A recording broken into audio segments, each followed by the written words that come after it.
พูดคำว่าน้ำพุหน่อย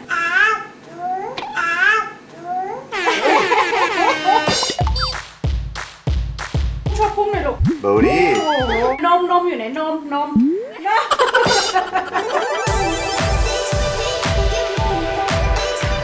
วันนี้นะครับผมบักโพเราจะทำของหวานกันเคยทำหรือเปล่าเฮ้ยเราเคยทำแล้วของหวานนะเทปผลไม้เครปใช่เราเคยทำเครปไปแล้ววันนี้ก็จะทำอีกหนึ่งของหวานยอดฮิตนั่นก็คือพานาคอตต้าที่เราจะทำวันนี้ไม่ใช่เป็นแค่พานาคอตต้านมสดธรรมดานะครับผมแต่ว่าจะเป็นพานาคอตต้านมสดที่อุดมไปด้วยคุณประโยชน์ของวิตามินจากผลไม้และไฟเบอร์จากธัญพืชอย่างพวกเกรนต่างๆน่าพร้อมไหมครับนี่คือยังไม่เคยกินหรือยังค ยั รับ งไม่เคยให้พี่โพกินกล้วยหอมเลยนะชอบเลยก็แบบกินเองว่าต้องบอกความลับอย่างหนึ่งคือแอนเป็นคนไม่กินกล้วยหอมแต่ว่าลูกของผมกินกล้วยครับ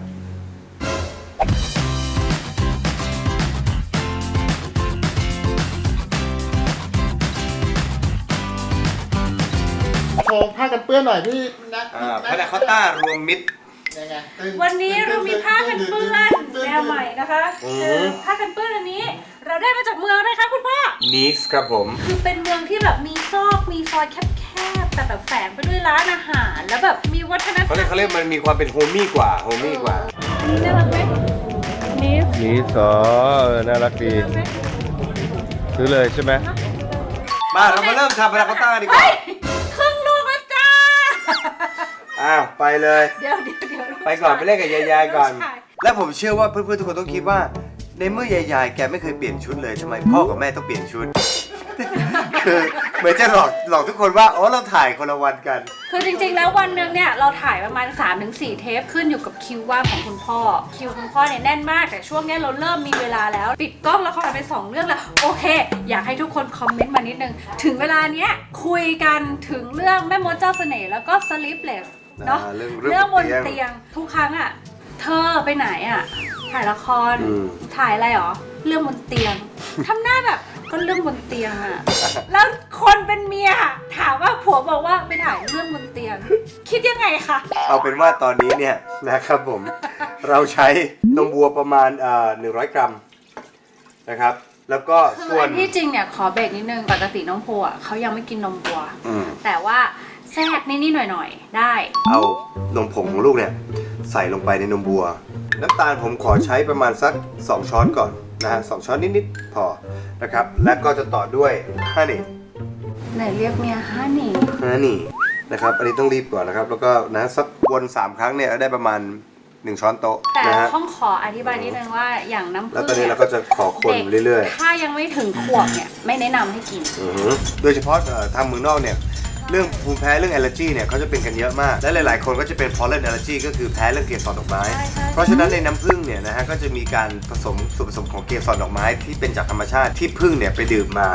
ก็เลยมีอัตราการเสี่ยงที่จะให้ลูกของเราเนี่ยเกิดอาการแบบว่าการแพ้แบบวิกฤตได้เอาล่ะคราวนี้สำคัญครับผม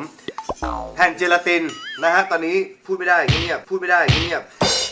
แผ่นเจลาติน 2-3 กรัมนะครับผมกับปริมาณนมประมาณ100 กรัมนี่คือเป็นแผ่นเจลาตินแช่น้ำใช่แล้วพอลงไปเราก็ต้องคนจนเขาละลายได้ดีมากเพราะว่าอุณหภูมิของนมเราไม่ได้แบบให้ร้อนเดือดจนเกินไปนะฮะแล้วก็ไม่ได้เย็นจนเกินไปนะฮะปิดไฟได้แล้วเราก็จะรอให้เจ้าตัวนมเนี่ยมีความเย็นลงนิดนึงเทพานาคอตต้าลงภาชนะของเราเดี๋ยวผมจะเอาส่วนผสมพานาคอตต้านี้นะครับผมไปพรูฟในตู้เย็นก่อนนะฮะก็คือการที่ให้เขามีความเย็นขึ้น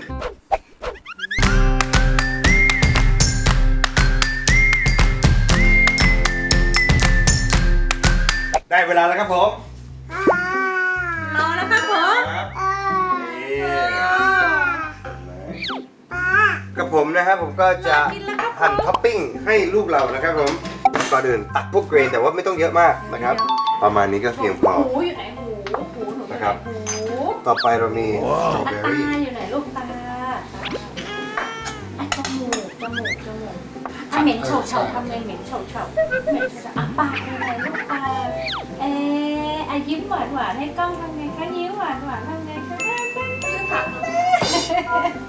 เก่งมากที่สุดเลยนี่คือพัฒนาการของเขาซึ่งทำให้หมดทุกอย่างพูด2 คำแล้วพูดคำว่าน้ำพุหน่อย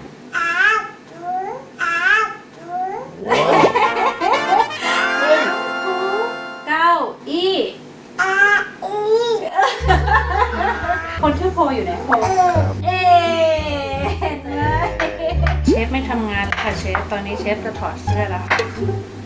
เดี๋ยวนี้ถอดเสื้อเองได้แล้วนะ ถอดเสื้อเองได้ขวบ4 เดือนสามารถถอดเสื้อเองได้ และช่วงนี้เองก็เป็นช่วงที่เขาอยู่ในวัยที่สามารถเริ่มกินพวกผิวผลไม้หลายอย่างแบบอย่างเช่นแอปเปิลได้แล้วหลังจากที่คุณไปล้างสะอาดแล้วนะครับที่เห็นนี่ เพียงเท่านี้ ชอบกินสตรอเบอรี่ เราก็เสร็จเรียบร้อยแล้วสำหรับพานาคอตต้าบักโพ เย้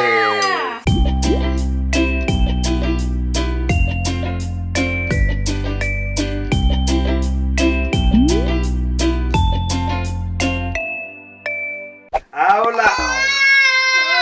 โอ้ดีใจจะได้กินแล้วโอ้โอ้ ที่เห็นสภาพเป็นแบบนี้ถอดเองเดี๋ยวนี้ชอบถอดเสื้อเอง นี่ ไหน เลย พุงชอบพุงหน่อยลูกพุง เบลดี้ โอ้โหพุงอ่ะนมอยู่ไหนนม แล้วพานาคอตต้าอยู่นี่อ๋อ โอ้โหอร่อยไหมอร่อยยกมือขึ้น เย้ตลอดอ่ะ กินได้หมดเลย อืม และวันนี้เราก็ขอลาไปกับกุมารน้อยของเรา ใช่ ยิ้มหวานให้กล้องด้วยค่ะยิ้มหวานให้กล้องด้วยค่ะ แน่ แล้ววันนี้เราก็ขอลาไปก่อนนะคะพบกับเมนูในย่าง พบกับเมนูในสัปดาห์หน้ากับบักโพที่รายการอาหารที่พ่อแม่ทานได้ ลูกก็ทานได้ บ๊ายบาย สวัสดีครับ สวัสดีครับจ้า